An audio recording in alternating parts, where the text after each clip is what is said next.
I would take kind of multiple showers like throughout the day just to make sure my hair was right, and just wash my hair only. Yeah. You know?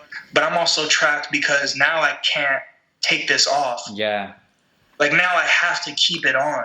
Yeah. And for the guys that are watching, that's a big sign. That's a big sign that you are feeling very, very insecure about it.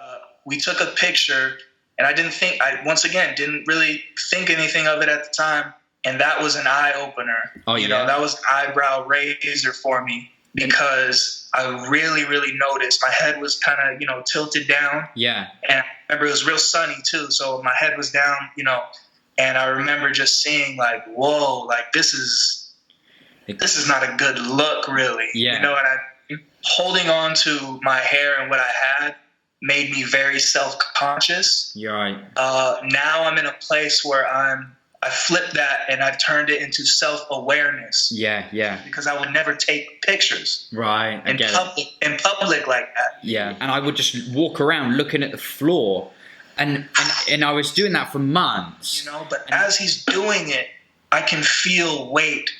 Literally too, like literal weight off my shoulders. Yeah. My posture was better.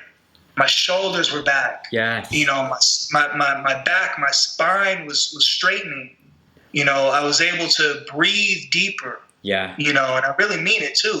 How's it going, everyone? And welcome to the Bold Cafe podcast. This is now episode 15. And if you're new here, this is the podcast where we share hair loss stories from guys all over the world. They share their own experiences with hair loss in the hope that it's going to help other guys out there dealing with this same problem of balding, male pattern baldness. Today, I want to welcome BK on this episode 15, all the way from California. How's it going, man? It's great to have you on. Blessed. Thank you very much, man. I feel blessed to be here. Thank you. How are you? I'm fantastic. I'm doing really well. You know, keeping busy, trying to get the content out there, trying to spread the good word. So yeah, again, I really thank you for helping me do this podcast and you know, get it out there. It's all about a dialogue, really, you know, with these podcast episodes. I just feel like when you're all down about the whole hair loss thing, it helps to talk, and I think it helps to see other people that can talk about it openly and freely and whatnot. 100%. Yeah. 100%. That's how I got to a point where I was even able to talk about it out loud to other people, but more importantly to myself. Yeah. You know? Yeah, I think dialogue with yourself is just as important, if not more important, than talking to other people. Definitely, man. You know? Definitely. We got to mention before we talk about the hair loss, and I said this to you on Instagram, but the voice. You know, your voice. You mentioned you are a recording artist. Did you decide that you wanted to do that first and the voice came afterwards, or did you realize that you had a good voice even when you talk, so you thought, hey? No. I think everybody goes through it, but I could not stand my voice when I first heard it back. Yeah. I didn't do anything related to that for a good amount of time afterwards, because I was just like, that is disgusting. Like I didn't like it at all. Yeah. I didn't like it at all, and I didn't like how my mouth moved when I would watch myself back. Yeah. I'm a lot better with it now, but originally it was, I don't know, it was just weird. It was really, really weird. Yeah. So no, I had to grow into it. I had to kind of find my way into it for sure. Yeah, man. I mean, I think when you look at yourself and stuff like that, I think you like you said, it's kind of the same with hair loss. You think the worst, you know, you think like, oh no, it sucks, it's whack, or it looks bad. You know, overthink it when really other people are appreciating it. Anyway, absolutely, I had to mention it. Yeah, and as I think as artists or just as a creative, sometimes, maybe most of the time, we can be our worst critics when it comes to things. Yeah. So I think initially, because I didn't have a good grasp on who I was, or you know how I wanted to come across to people, I think it was just that initial feeling of like disgust and unfamiliarity. Yeah. You know what I mean? That I definitely was not comfortable with at all. Yeah. At all. No, it's funny that you mentioned that. I'm putting together a video about women, and we can get onto this subject, how to approach women and whatnot. Oh, and, yes, sir. How you just mentioned there kind of reminded me of that. But we'll get into that stuff. Of course, we want to talk about your own sort of hair loss journey. You're obviously sat there looking fine with your buzzed head and your facial hair. But it wasn't always that way. So let's go back. When did this hair loss stuff first sort of come into your life?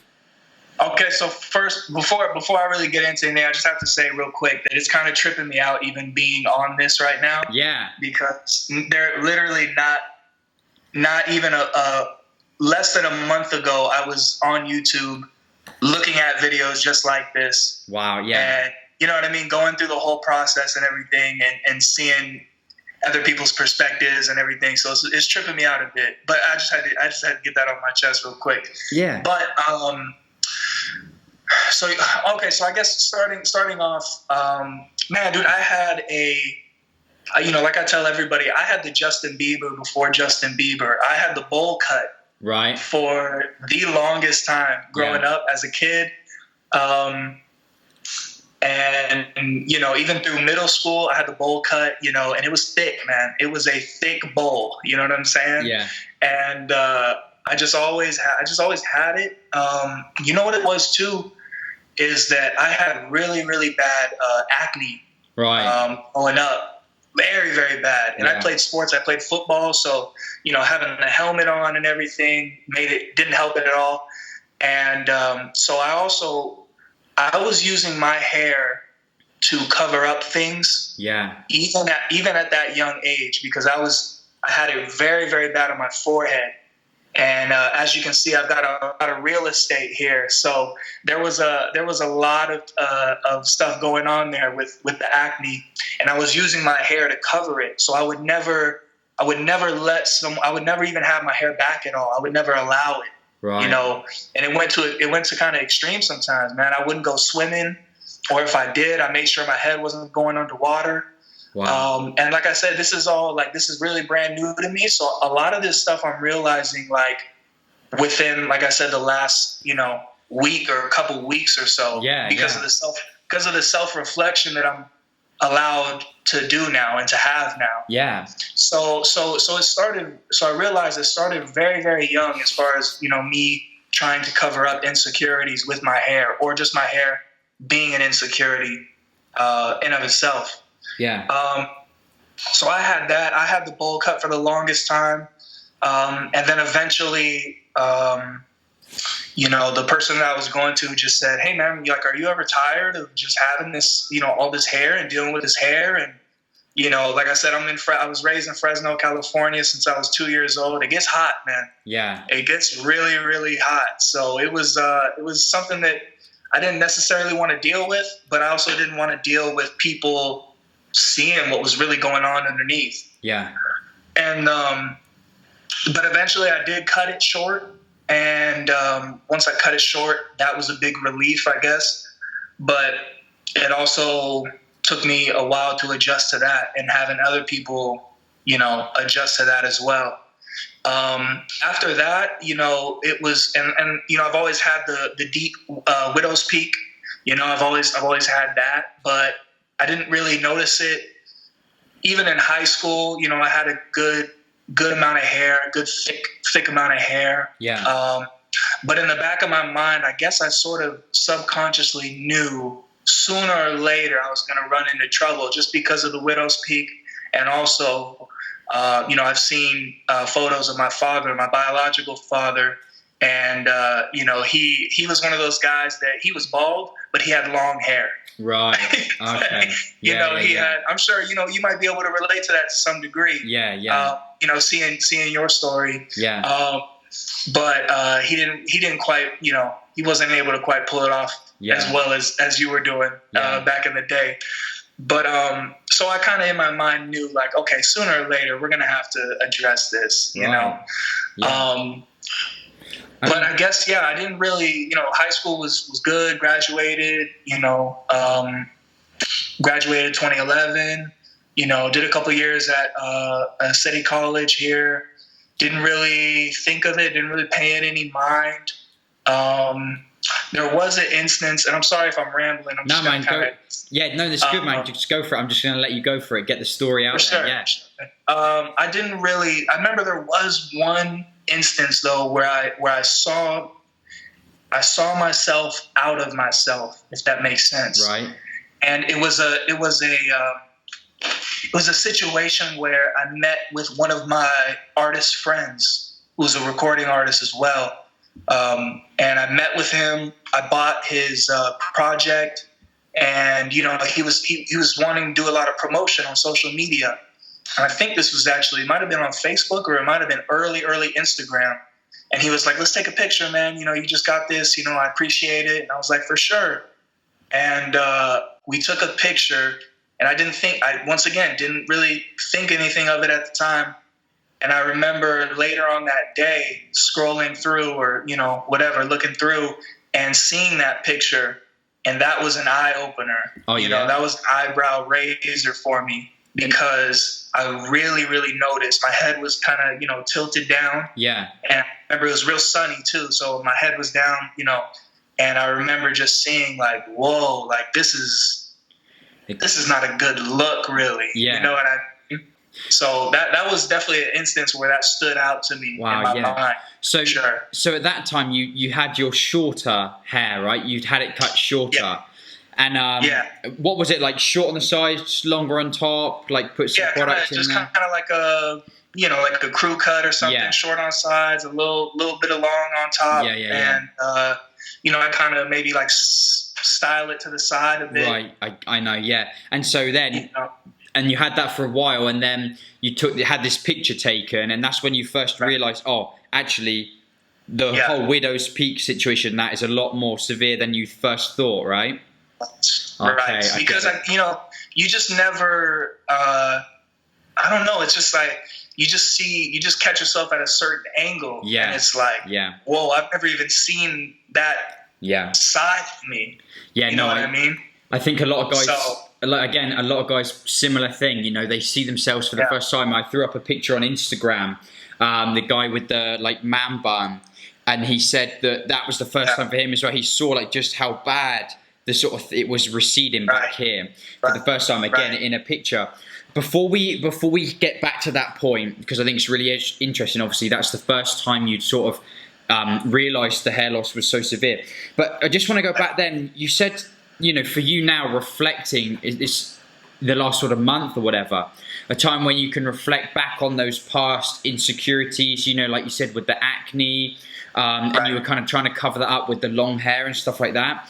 Just really interesting, because do you think that now that you've kind of gone through this whole hair loss thing and you're kind of on the other side working your way up now, do you feel like it's given you that confidence to kind of do that self-reflection and it's kind of allowed you to kind of have that frame of mind? I just think it's really interesting to that.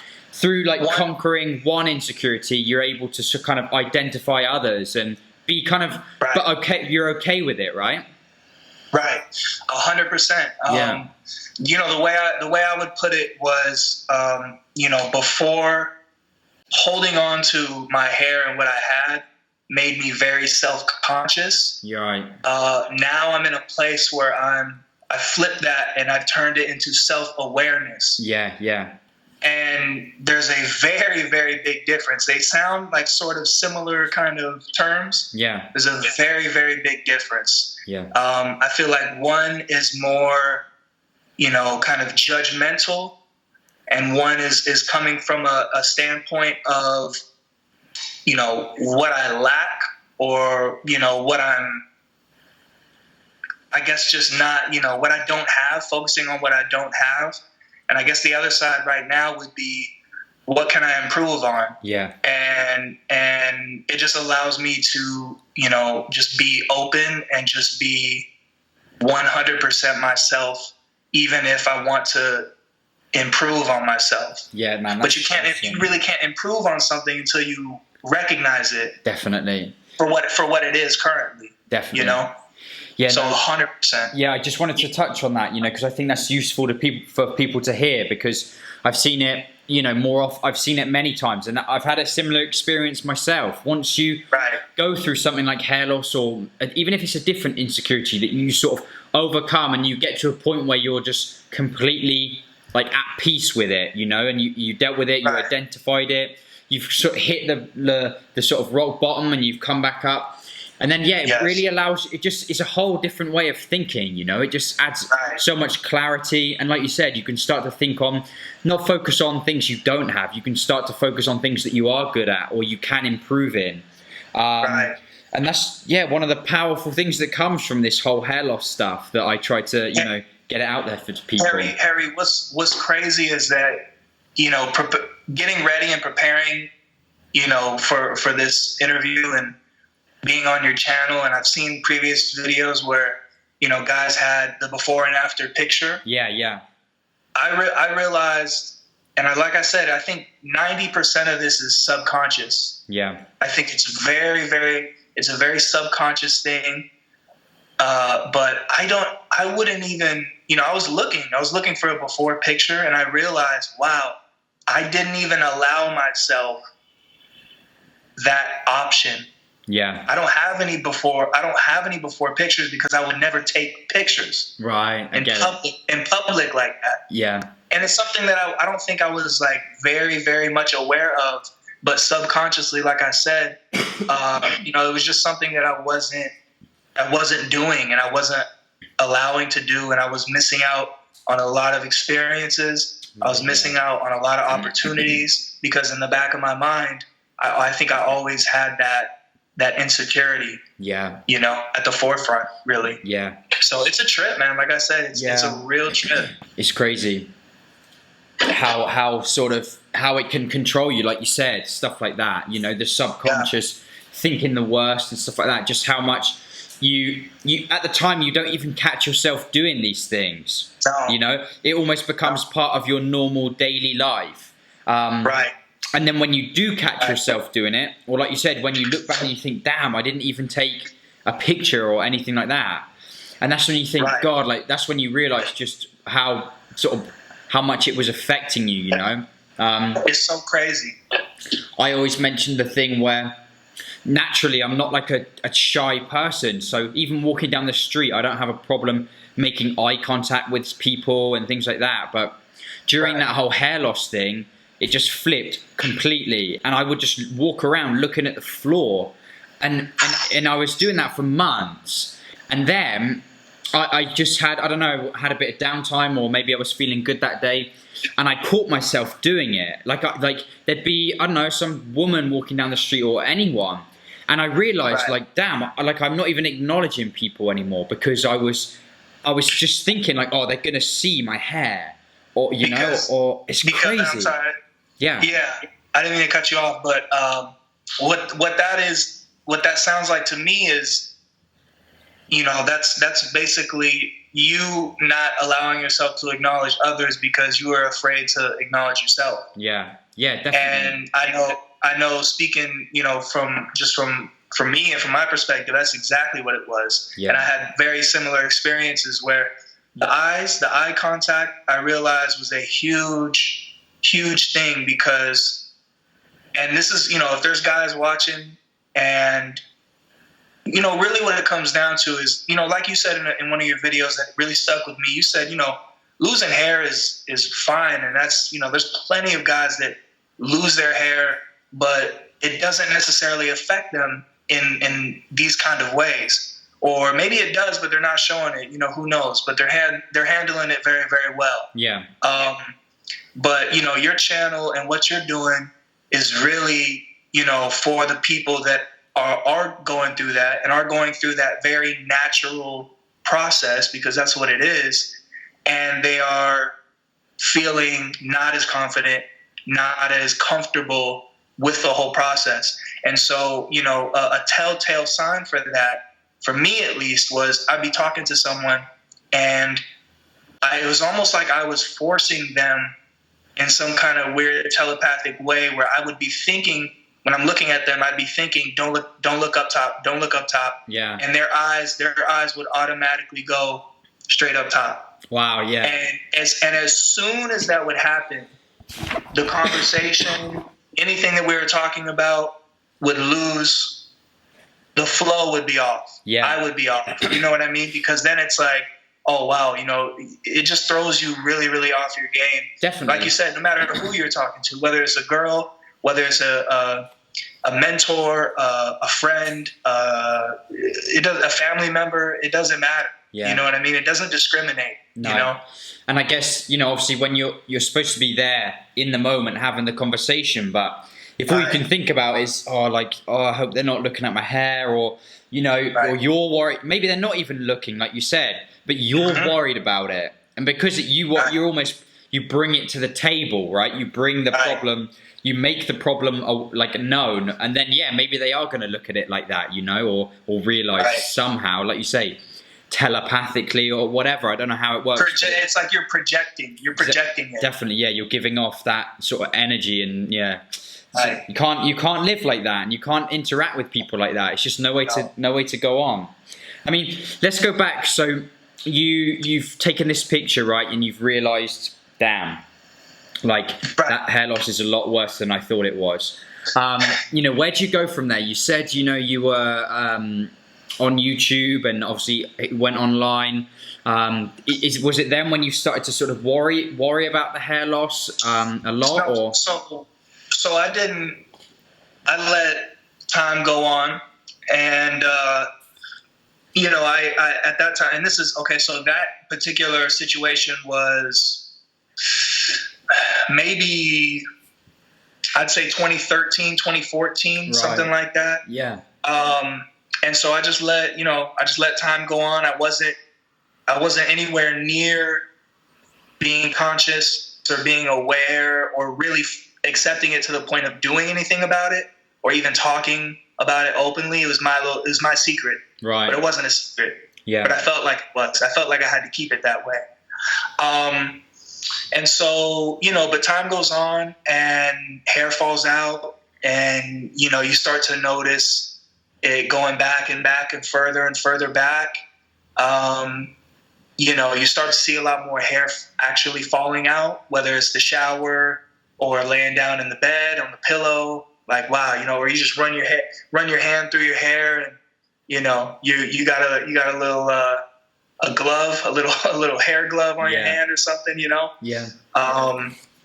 And so, you know, I guess we'd have to kind of jump towards maybe about a year or a year and some change ago, and you know, then the people around you, I think, start to kind of bring some light into the situation, you know. Right. Yeah. Because, you know, like I said, it's such a natural thing, and so many guys, I don't know what the exact numbers are, but so many guys go through it. You're bound to have at least 1 to 2 people in your sort of circle that are dealing with the same thing, or are not dealing with it, but should be dealing with it, you know? Yeah. So I remember I had a buddy of mine who, you know, he had the cul-de-sac. He had a very, very receding widow's peak. And he was maybe I'm 25 years old. He was a couple years older, probably 27 or so, still is. But he buzzed it all the way down. Right. And so, you know, our group of friends, my group of boys, you know, we're tight. So we joke with each other. We're very open with each other, you know. And so, you know, we're roasting him and we're making jokes on him, and it's all good. And then all of a sudden, you know, they flip it around and go, yeah, but you don't got that much time either. Or, you know what I'm saying? Like, you next in line or something like that. And then it's like, oh shit. Like, you know what I mean? They're not wrong. You know what I'm saying? So I think that was also a big moment where it's like, now the spotlight, the attention is sort of on me, even if it's just for that moment. Now it's like, but it's also, like I said, it's growing pains, really, because it's like, you need that, because now like I said, it just allows you more and more awareness to bring to the situation. So other people started talking about it, you know, friends and even family. My younger brother would tell me, you know, he was a lot less, how do I say it? Savage. He was a lot less, you know, delicate with it. Oh, you know? right, okay. And I think, you know, I teased him growing up. You know, like okay, so he was more savage. Yeah. He just went like big brothers do. Yeah, you know? And so I think he was getting himself a little payback. You know, which hey, fair play. You know, fair play. Yeah. So other people start to mention it. And then I think the next level was for me, I would mention it to other people. I would initiate in conversation. You know, I would make jokes about it. You know, I was always growing up, I was the class clown. I was the funny guy. I was doing things for attention, even if it got me in detention. Yeah. You know, and so I think that was the next step, was me initiating it and making jokes on myself so that it would make me feel better, so that it would kind of let some of the pressure and let some of the air out of the balloon, if you will. Yeah. And then definitely talking to, you know, being open with females about it. You know, I think that was a very, very big step as well. Yeah. So just to touch on that, when you sort of bring it up first and like you said, be open with it for females, would you just sort of mention it and make like maybe a lighthearted joke, or would you really like attack yourself in it? You know, because I'm not such a fan of the, you know, you don't want to put yourself down to an extent where, you know, you're basically, it's a coping mechanism so that, you're doing that so that other people don't get there first, you know? But I think mentioning it in a way that you're like, yeah, I'm aware of the situation and I'm dealing with it is fine, right? Yeah, so I 100% agree with you. I think, and this is very, very important for all the other guys out there who are dealing with this and going through this. Yeah.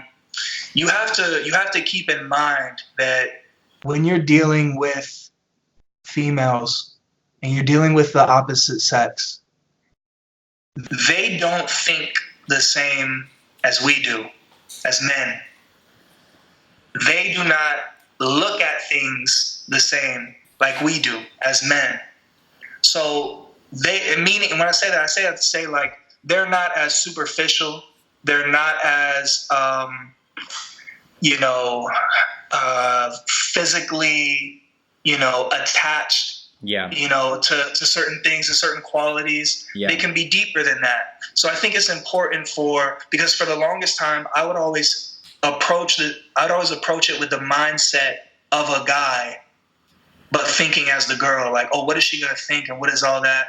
But you got to understand, like, don't do that. That's not the logic. That's not the most logical way to go about it. Because they don't think like that. They have levels deeper than us guys. Initially, I'm not saying that, you know, that's all we have either, but you can pick up my drift.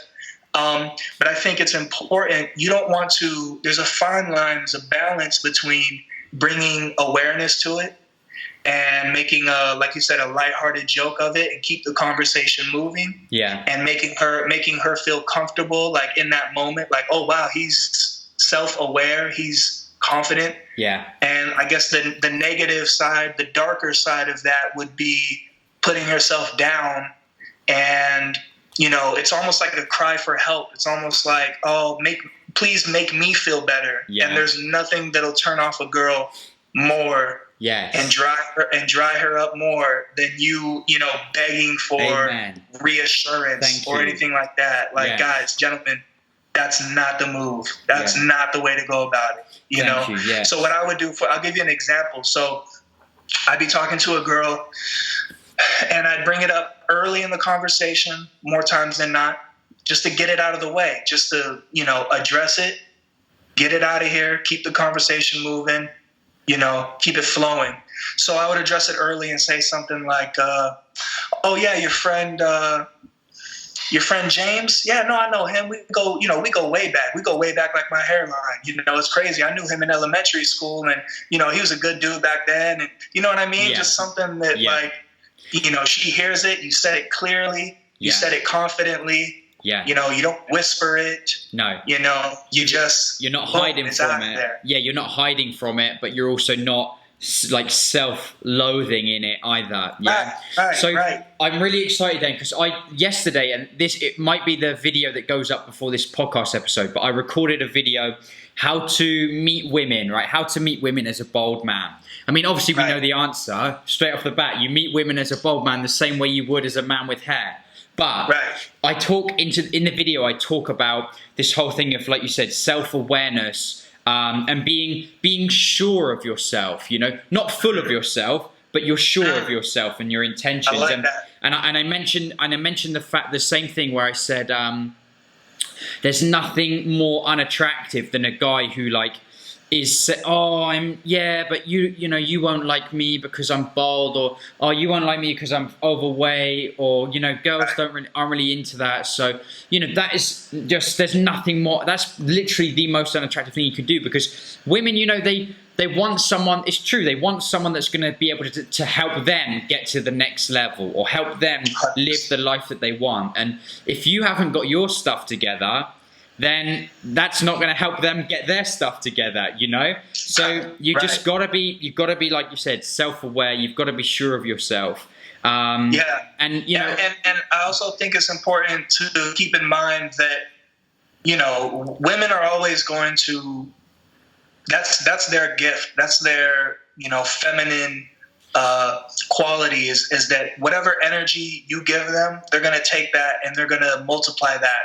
Yeah. To a much larger scale, So, like you said, if you're giving off insecure vibes and you're giving off that neediness, it's such a turnoff. It's such a turnoff, and it should be. It should be for them. Why would they invest any time, any effort into being around you when you don't want to be around you, or you're not confronting your own shit. That's the bottom line. Yeah, definitely. And I think, hang on, what was I going to say?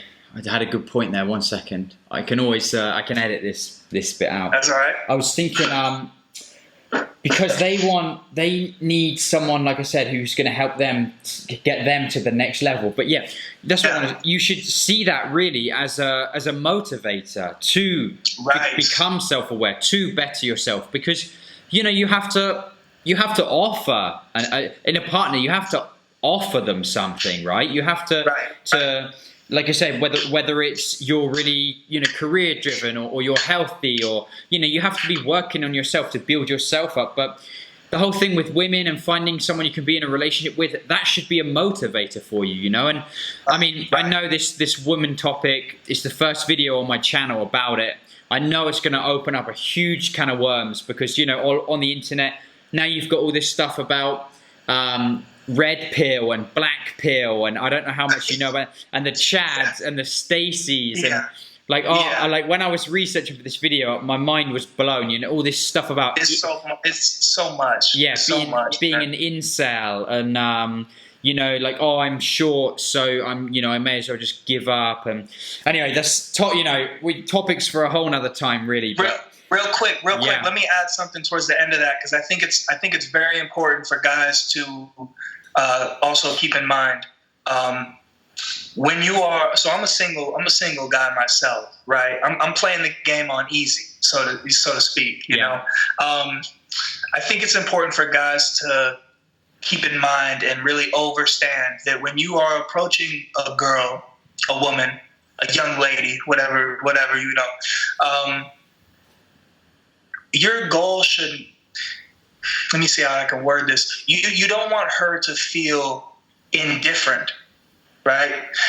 Women are naturally extreme in how they feel. Men are more balanced. We are more inclined to, search for that balance and being in the middle of where everything is going on. Women are not. And that's not a knock. That's just, that, like I said, that's their gift. They feel a lot more. They move through life differently because they are called to do so. Yeah. So I say that to say, in my mind, I said, okay, if I'm going to approach a random girl that I, cold approach, I've never talked to before, I'd rather go into the situation 100% myself and as confident as I can possibly be myself, rather than, have whatever situation I got up top and have that, even if it's 10% insecure, they will feel that. They will feel that. And then what they will give you in return is indifference. I like certain things about them. I don't like other certain things about them. Yeah. Right? You do not want indifference. I don't. Let me change that. I do not want indifference. Yeah. Meaning you are either all in or you all out. And I respect whatever decision it is. Yeah. And that is your God-given right to feel however it is you feel. But I'm not going to give you the option of feeling indifferent. Yeah. You understand what I'm saying? Yeah. And I think a lot of guys would be surprised. Like I said, I'm a couple weeks in with it. I had a very, very big show I was putting together during this whole time, and I made the decision to cut the hair off and shave completely the week leading up to the show. Wow, yeah. Which was a very, very big move. Yeah. But I made the conscious decision, the conscious choice to say, you know what, man, this is me, and this is how I'm moving, and underneath all the whatever I had going on, this is who I am. And whatever, another important point I think for guys to realize is, whatever other people think of you, I don't care if it's family members, if it's friends, if it's your wife, if it's your children, whatever it is, that is not your responsibility. That is their opinion of you, whether it be good, whether it be bad. That is not for you. That a lot of people, they have their own things. They're looking through their own lens. Yeah. When they're looking at you and their own perspective. So you have to allow them that. You know what I mean? Don't take it so personal. Yeah. And I think that's really important for guys to keep in mind, like I said, because it's just another thing where it's like, like I said, you don't own other people's opinions about you. Yeah. So let them have it. The way you mentioned the indifference thing as well, it pretty much describes the friend zone, really, pretty much describes being friend zone, because if a woman is indifferent, they might think, yeah, maybe if he wasn't that way, I could be like romantic with him or something. And ultimately, if they're not sure about something, but they still, they like you, they think you're a nice guy, boom, friend zone, or we're just an acquaintance or whatever. Right. And I mean, that like you said, and I'm very glad, I'm very excited that you have opened that lane on your channel. Yeah. I think it's a huge talking point. And I think it's a very, very, that whole thing, it gets deeper the more you dig. Yeah. Yeah. And I think it's very important to address. Because I know, like I said, speaking for myself, I thought about that a lot. I thought about, how I would be perceived, how, people would react and all of that. But, eventually I was able to get to the point and realize, man, you know what? That's none of my business. Yeah. That's really none of my business what anyone else thinks. Yeah. And I think, like you said, it's about just being all in. Kind of with the hair stuff as well, you're all in. You say, like, I'm just going for this. This is me. This is who I am. But I feel like you can almost take that. You can then take that confidence. You can take that way of thinking into approaching women and stuff like that. Once you're you, like, this is me now. Just be your own self, your true self, and go with it like that. And when you go into meeting women or whatever, you are who you are. We're talking about women there. I had a few technical difficulties, but we're talking about women, and no, you're right. It's this thing that, does need to be talked about. A lot of guys, like you say, one of their biggest concerns when they're losing their hair is they're going to be unattractive. If they're single, like you are, and losing the hair, they are so worried. They're going to be so worried that, as a bald guy, they, the whole dating thing and that is over for them. But I really genuinely think that that's not the reality of it at all. It's not the reality. No. And the worst thing that you can do is have that thought, because I say it time and time again, whether you think you can or you can't, you're right. And if you go through life approaching women thinking, oh, no woman's going to love me because I'm bald, that's exactly what's going to happen. That's exactly what's going to happen. So don't get into that self-loathing, feeling sorry for yourself. You've got to do your best not get into that hole. Don't associate with other guys online or even in life who think like that, because it's just not going to get you anywhere. So, like you said, we can talk about the whole women thing for a long time, and we will, whether it's yourself, being a single guy, who's gone through hair loss and stuff, all useful perspectives, so you'll have to keep me updated on the single life, and we share some tips for some other people. Okay, so jumping back, I guess, or picking up where we were. So around this time, this was when I was at my most just insecure and was just really not in a good place with where things were at. I would always, so it got to the point where I was doing I would have my hair slicked this way. You're right. And just kind of just put it back there, to try and make the appearance like I had more hair than I really did. And that, it really took me back kind of full circle when I was younger to 24/7, being aware of it and not, dude, it's, I'm talking about I would take kind of multiple showers throughout the day just to make sure my hair was right and just wash my hair only. You know what I mean? Just so I can get back the perfect kind of thing after a workout or, before I answer the door or, something like that. It's just ridiculous, man. And I remember a couple of days before the big show that I had rehearsal, and I showed up to the event, and I had been wearing a hat all day. And so right before rehearsal, I was in the bathroom just kind of, getting myself ready, the 8 Mile kind of scene or whatever. And I took off the hat, and it was just an absolute mess, man. Hat hair. Yeah. It was absolutely crazy. And I realized wow, not only am I trapped by feeling like I should wear the hat, but I'm also trapped because now I can't take this off. Yeah. Now I have to keep it on. Yeah. And for the guys that are watching, that's a big sign. That's a big sign that you are feeling very, very insecure about it. And so I think that's a big sign. I think if you're noticing people looking up at the very top of your head, even if they aren't, like you said, but if you think they are and you're noticing that, that's a very big sign as well. For me, it was at least. So then the next thought that I had was, I have 15 minutes. Maybe I can run back to the house, shower real quick, come back here, and then perform in front of, everybody that was there. I know phones are going to be out. Yeah. I know this and that.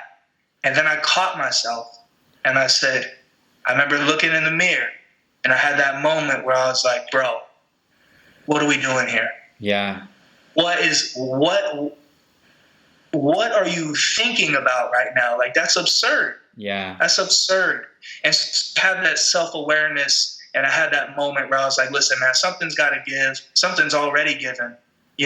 How do you want to go about it? How do you want to go about living? And so that night, kept the hat on that night, but I told myself, next couple of days, I'm going to schedule a session with my barber, and we're going to get this thing down, and we're gonna see what's going on underneath the hood. Yeah. And so I made an appointment with my barber, and this is actually pretty funny too. I've been going to the same barber for, a long time, almost a decade. Wow, yeah. And, you know how we are, as guys. Barbers are like our therapists. There are, they could be our closest really guys, you know what I mean? Without even thinking about it, man. Those are some trusted people in society, man. Yeah, yeah. And so I had never talked to him about it. I never talked to him about it. It was always something that we just never discussed. And that goes to show, and I think, it was it's a delicate thing, you know. So I don't think he wanted to bring it up until I did. Right. You know, it was one of those kind of situations. But I told him, hey man, I remember I went in and was like, hey, and he didn't know, he didn't have any idea when I went in there I was feeling like this. But I said, hey man, I want to take it down. And he goes, okay, you just want to take it down, you know, a couple more than we usually do. And I said, no. I want to take it down, dude.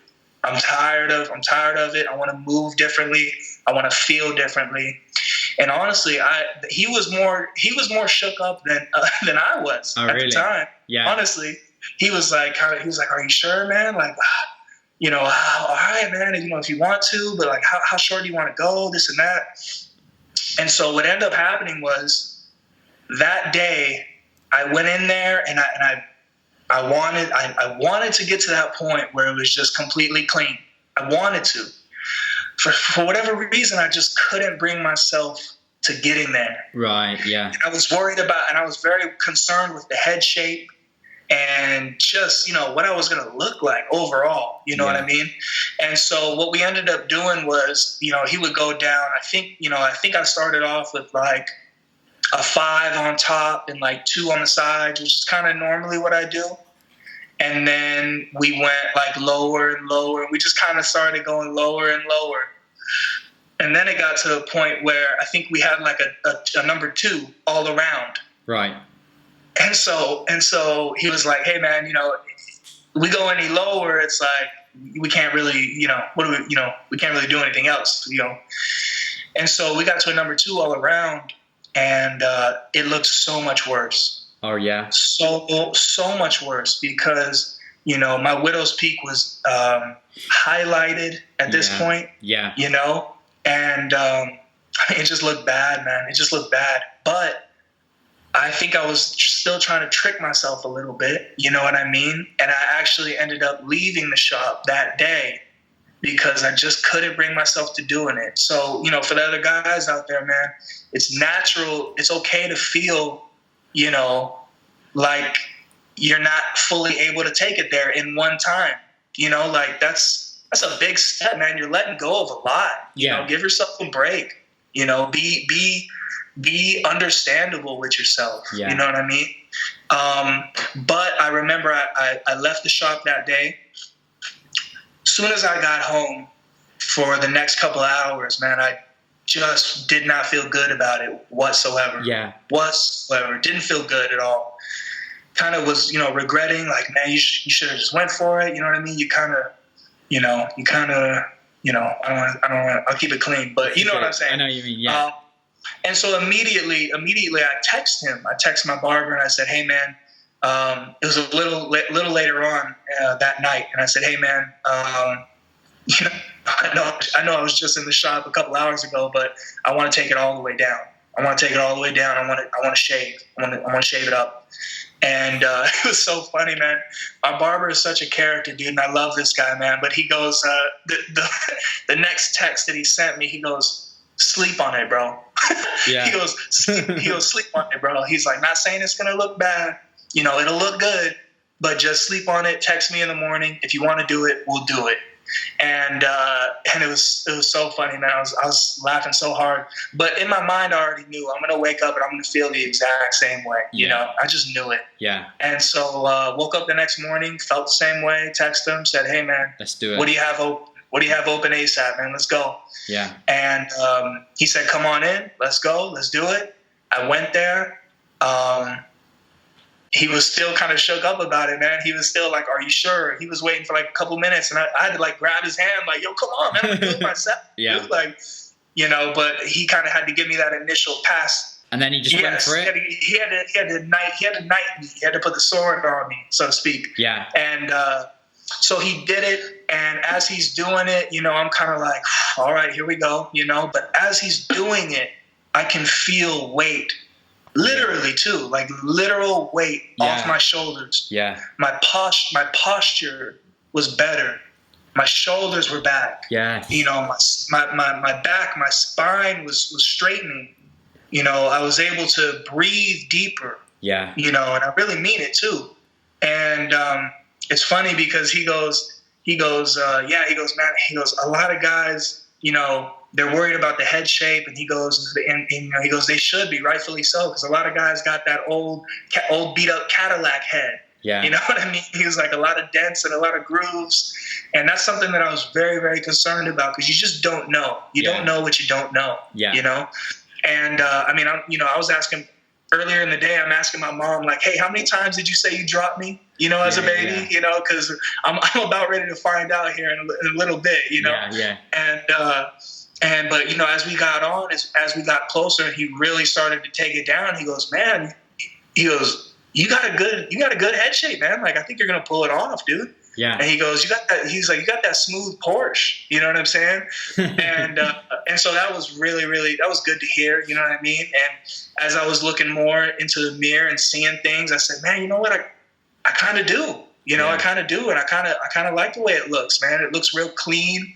And, I've always had the beard, kind of like, maybe not this, a bit less, not as dark.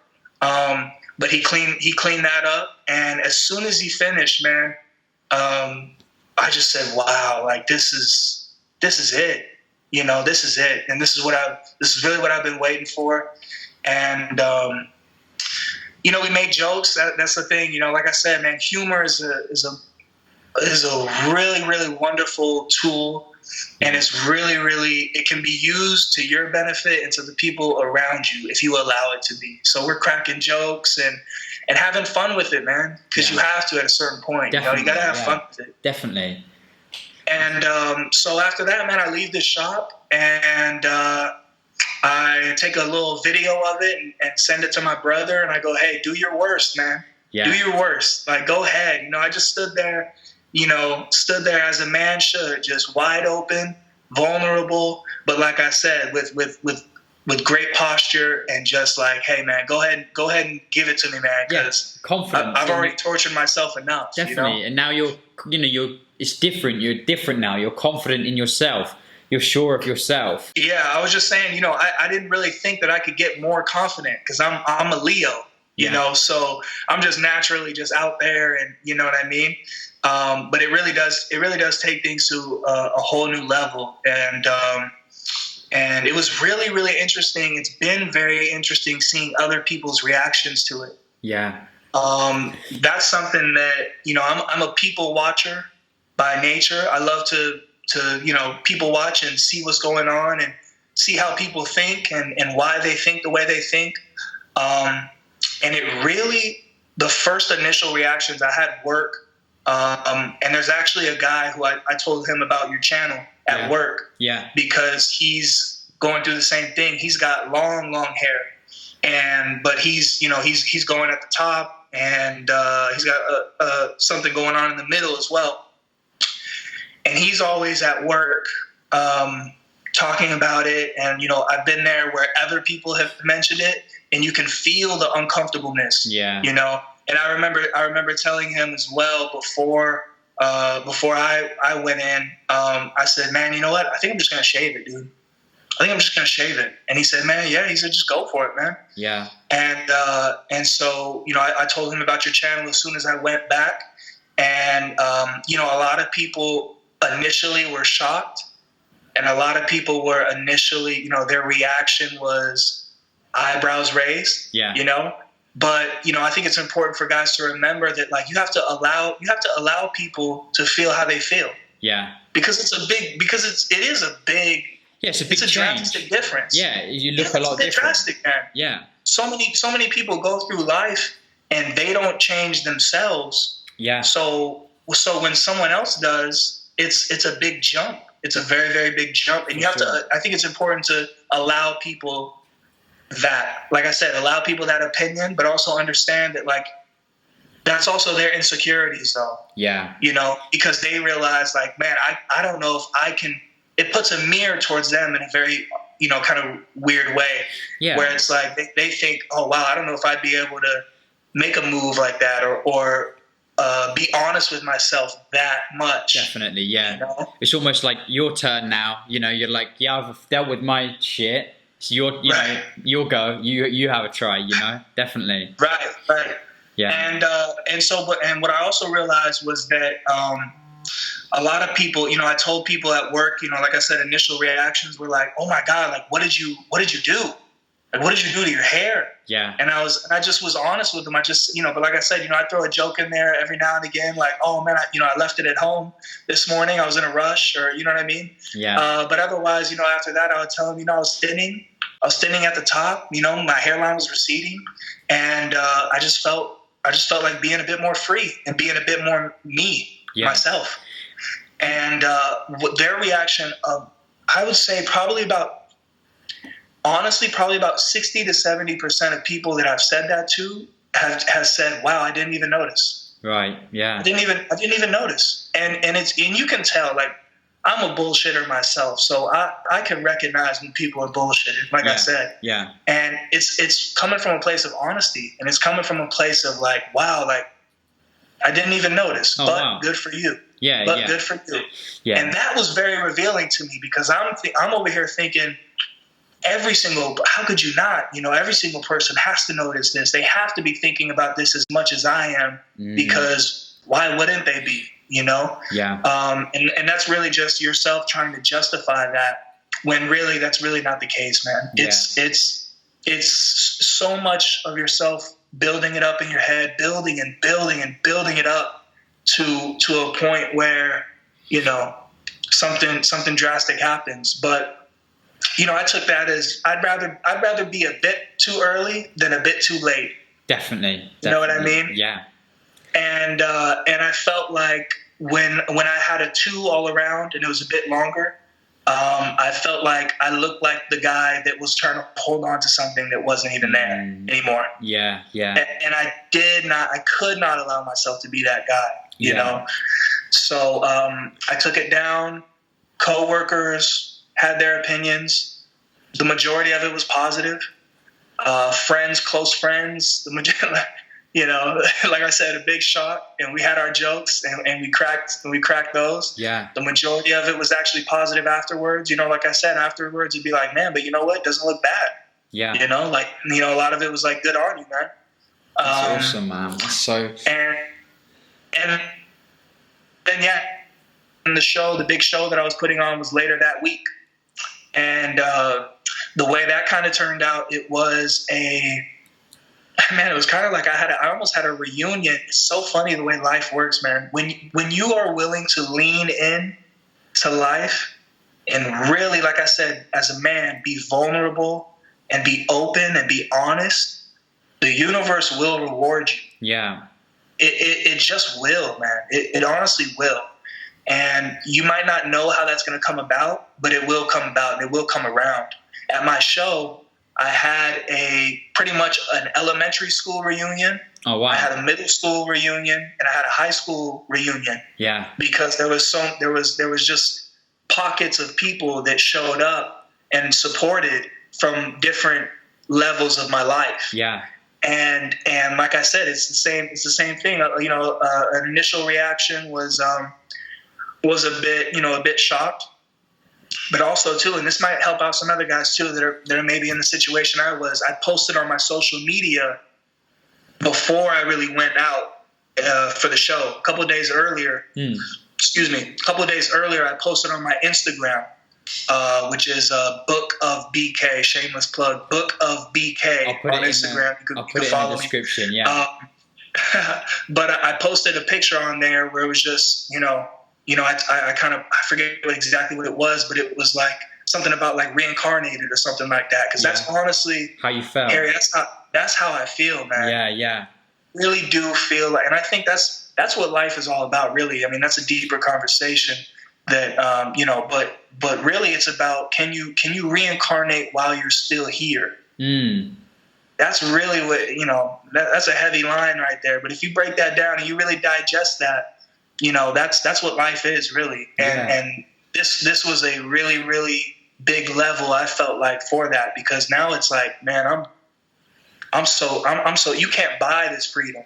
Yeah. I've talked before about reinventing yourself. When you lose your hair, it's not the fact that everything's gone. It's a chance for you to reinvent yourself and be even better than you were when you had hair, you know, because now that you've had to deal with something like hair loss, you know, yes, sir. You gain so much from it. It's, you know, it's so hard for guys to see, and I totally appreciate that.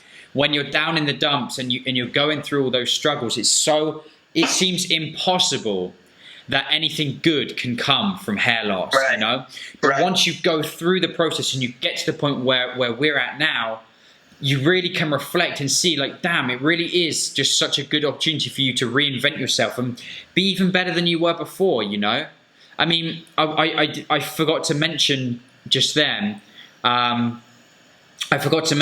touch back on when you said you were at your show and you were, you know, with the hat, and you take it off and you thought, God, I got to wear this hat. Do I have time to go home and shower? Like, we're literally talking about something like hair loss. At that point, it's literally controlling your life, you know? Absolutely. That is controlling your life. In every way. Yeah. In every way. And which it's literally, it's, you know, it's just so unbelievable that it can that it can get to that extent. But that's the reality for so many guys. Yeah. And I also want to touch on just the fact you mentioned there, I mean, it's a bit different, but the gradual approach, you know, you took a gradual approach to get through it. But the end result for you was the same. You know, some guys, they can muster that confidence to just go for it, go all out. You know, for you did the gradual approach, which I did the same thing. You know, I think that's a great option for a lot of guys. I took it down shorter. It looked even worse. And then I thought, let's just go for it. I went in and I went for it. And like you, man, I felt instantly, when I walked out of there, I just felt instantly like liberated from all that like bullshit, basically. That's all it was. Yeah. All that BS that I had going on before.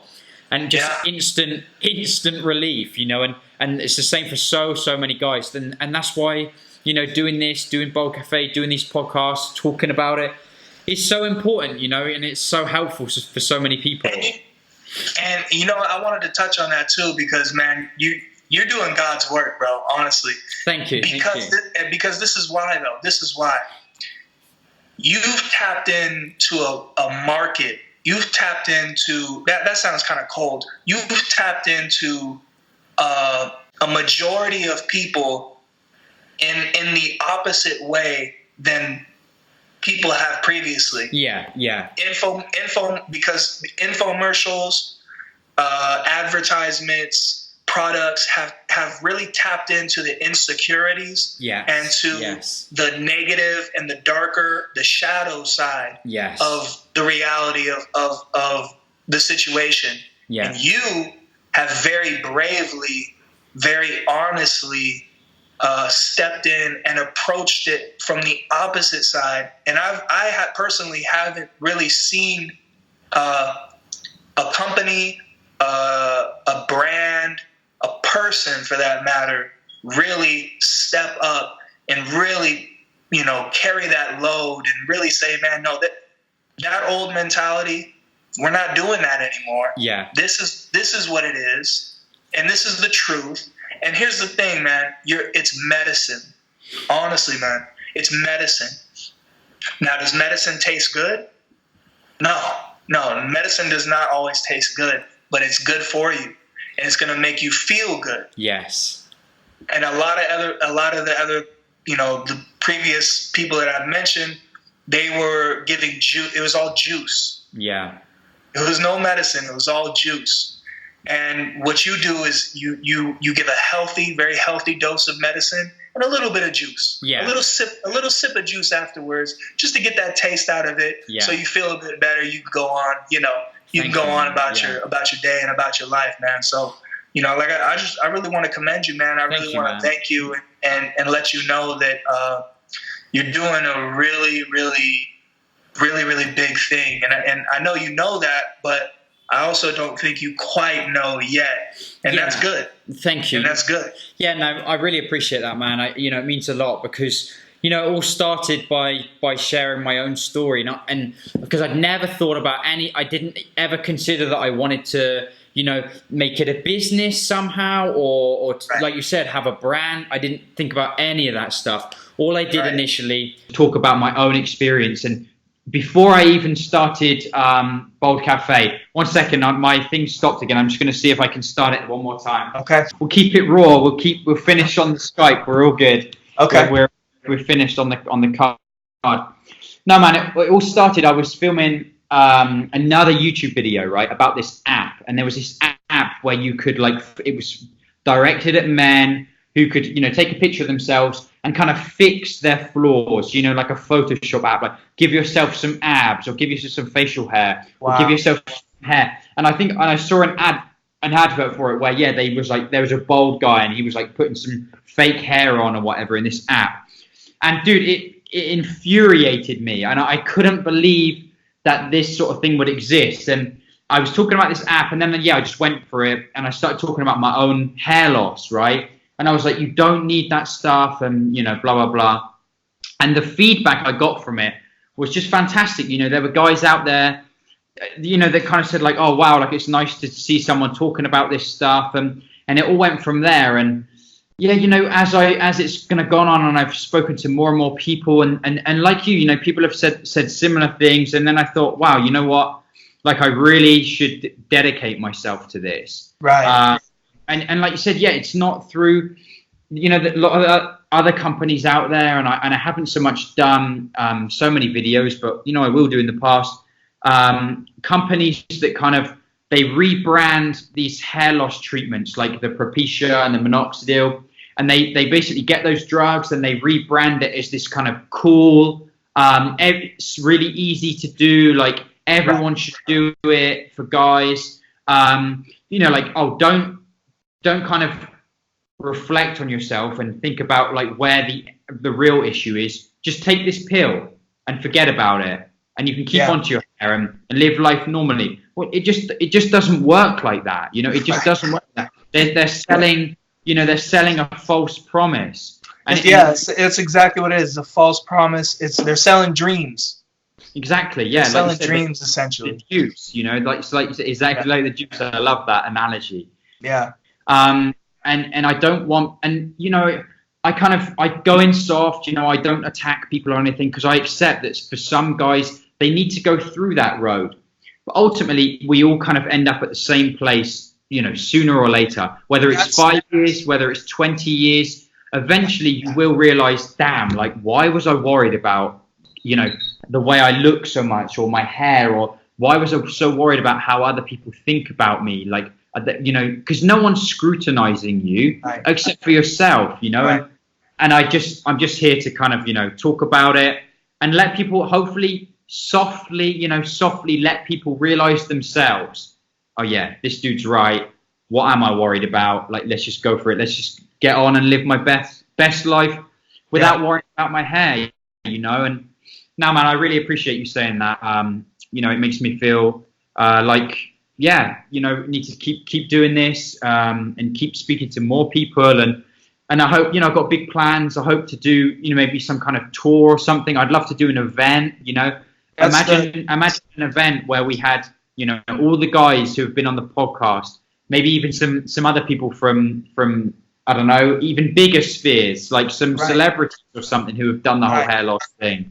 Right. And then you've got an audience of guys who are, where you were 5 months ago, where I was a year ago. Yeah. The audience, and they're thinking, damn. Here's what you do too. Here's what you do. And then you pull like a Oprah Winfrey move, where it's like reach under your chair, and then you just have clippers underneath there, dude. And everybody and everybody's not allowed to leave the building until they just shave that thing, dude. Definitely. Or while the event's going on, and we have speakers, we have people coming up sharing their story. Right next to the stage there, you've got a handful of barbers, and they're like, dude, at any point if you say I'm done with this, just walk up, just get it done, Dude, it's so powerful, because as men, we don't talk about things like this. Yeah. Not in large groups, not in maybe, a lot of the times not at all, and like I said, it's it's so powerful for a guy to just, like I said, just be open and be honest, because that is, I talked earlier about the gifts for, females and the feminine. Well, that is our masculine gift, is being honest, being open, confronting, but not in a negative way, in a positive way, in a way that the end result is going to be better for you and for everyone around you. That at the end of the day, man, I think it's, a saying, I think it might have been Buddha, who the root of suffering is attachment. Yeah. And that goes for whether it's your hair, whether it's possessions, whether it's people. You have these things for a short amount of time, and then you don't. And the question then becomes, are you going to stay true to yourself when you don't have those things? Yeah. And are you going to allow those things to define you, while you're experiencing them, So yeah, man, I'm all for it, man. I'm all for it. And I hope you continue to, I mean, I already know, but I hope you continue to grow this thing and really tap in and stay true to you and keep intentions pure, because I think that's what got you going, and that's what's going to keep you going, is the pure intention aspect of it. Yeah, definitely. Yeah, 100%. I get approached often. I get approached by companies, who sell these, weird, like, hair pieces or SMP clinics, or the drugs, even drugs and stuff, and they want me to kind of push that stuff. And no, man, I'll never get into pushing that stuff. Don't get me wrong. Like, I want to go like full time with this, and to do that, I'm gonna have to create income. But if I ever, like I've said before, if I ever sell anything, it would be something that a guy can benefit from going through this journey. Like, things I use, I got after I shave my head, I use that moisturizer thing that I made, right. Maybe the beard oil that I make for the facial hair, or a shaving cream, something like that. Just some simple things, and because that's genuine, that's genuine stuff that people can use, that I want to use. And no, man, never push any of this like false hope, this like fake advertising or whatever. I'm not about that, and I'd love them for those, if I generate some income through that. Like I said, man, come over to the States, put on a big event. Yeah. That's where I really want this all to go. It'll happen. It'll happen, man. It's a matter of time. It's a matter of time. I'm with the brand that I'm with is called Let Creators Create. And that's something that that's a brand that I created, and but I say but it's bigger than me, though. It's just like, I see a lot of similarities with your brand and your situation, because you recognize that it is bigger than you, but it can be a lot bigger and a lot better with you, with you being true to yourself, and you're a creator. And one thing that I was telling people that came out to the show was that you don't have to be on a stage or in front of a camera, or you don't have to be an artist to consider yourself a creator. We're all creators of our own reality. We are all creators of our happiness, our sadness, and everything else in between. You know what I mean? And if you accept that, if you own that, and you choose to use that, it's unbelievable what can happen in your life, and it's unbelievable how you can affect other people in a positive way. It really is, man.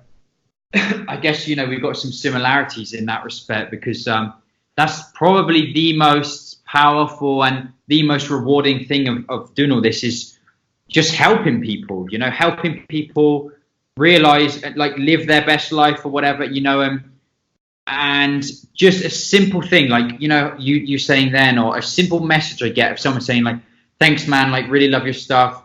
you made me feel a lot better about the whole hair loss thing. Something Right. so small like that is honestly the most rewarding thing I've ever done. Right. And I kind of found a purpose with this stuff now. You know, I kind of found a That's purpose, and it really drives it. And I'm so thankful for the whole thing. You know, that's crazy. And that, I mean, you're always gonna be the prime example of what your mission is and what your passion is. You know, like I said earlier, you allowed yourself to be open and honest, and the universe rewarded you with everything that's came your way and everything that's going to continue to come your way. I mean, it's already yours. yeah, It's already yours. It's just on its way. You know what I mean? And that's just such an amazing thing to think about, man. And it's because of your intentions, and it's because you paid attention, and you had the courage to go a different way than everybody else was going. And you chose to do things and approach things differently than everyone else was. And that's just a prime example that guys can take away from, you know, their own experience with losing hair. Is like, nah, dude, don't go into all the, because there's so many traps, and that's really what they are. Like you said, they're traps. They're time traps. Because like you said, and that was a powerful thought that I had before I shaved, was I'm gonna get there one day, sooner or later. Yeah. Shouldn't I make the ride easier on myself before I get there? Definitely. Shouldn't I arrive at that point that much more confident, that much more comfortable, that much more, you know, me and myself? Yeah. Because what's the other option? The other option is, like you said, just holding on and being so self-conscious, and it's just going to eat at you, man. It's going to eat at you, and it's going to rob. It's really going to, this maybe sound dramatic, it's really going to rob the world of who you are and who you can be. Definitely. You know, if you, it's crazy, but if you chose to not do this, think about how many people wouldn't have been able to go down that as soon as they did, or be as positive as they are. And like I said, I think it's brilliant, and it's really just because of the times that we're in now. I think it's also powerful because a lot of men, the majority of men, I feel like may not feel that they're necessarily allowed to be themselves. Yeah, no, I think you're right. I think so you're really tapping into an energy and a force that is like pivotal, and powerful right now. You know, because the more men that can be themselves, and because you can't better yourself without being yourself. Yeah. You know, and so, you know, it's the more men that are going to be able to do that, the better everyone else around them is going to be, the better, you know, the better the world is going to be, really, man. You know, it sounds so cheesy, but it's true. No, I mean, it sounds, you know, be some people that will listen or whatever, and they'll think, oh, how can you go so deep into something like hair loss? But it's so much more than hair loss. It's the whole process, you know, and like you said, you know, I don't deny that. Say, for example, you know, I know there's guys on YouTube when they've had a hair transplant, and they promote that. They say, you know, I had this hair transplant and it helped me get my confidence back, and I'm happy now. But I honestly think that the two men, right, if we take, for example, you and someone who's had their hair transplant, there is still a difference. There is definitely still a difference in the level of like self-acceptance, because the guy who's had his hair transplant is still gonna worry that isn't forever, or what if it starts to fall out again, or what if I need another one? When's that gonna come? When's that gonna happen? Oh, I need to take this drug so that the hair transplant will grow back properly and things like that. You know, it's just a handful of issues you don't need to deal with. Yeah, he hasn't allowed himself to meet himself on that level. Definitely. I mean, and you know, you think about it too, man. Like, you know, I was just thinking randomly the other day, man. Like, we are a very rare type of man, in the sense that, you know, you look around at, I mean, have you ever seen I think it's a black bear. Have you ever seen a black bear shaved? No, I haven't. Dude, it's after this, man. Prepare yourself mentally. Google that. Google a black bear shaved. It's the scariest thing you've ever seen in your life, bro. Right. And I say that to say, you look around at all the other animals and creatures that if they shave, you know what they would look like.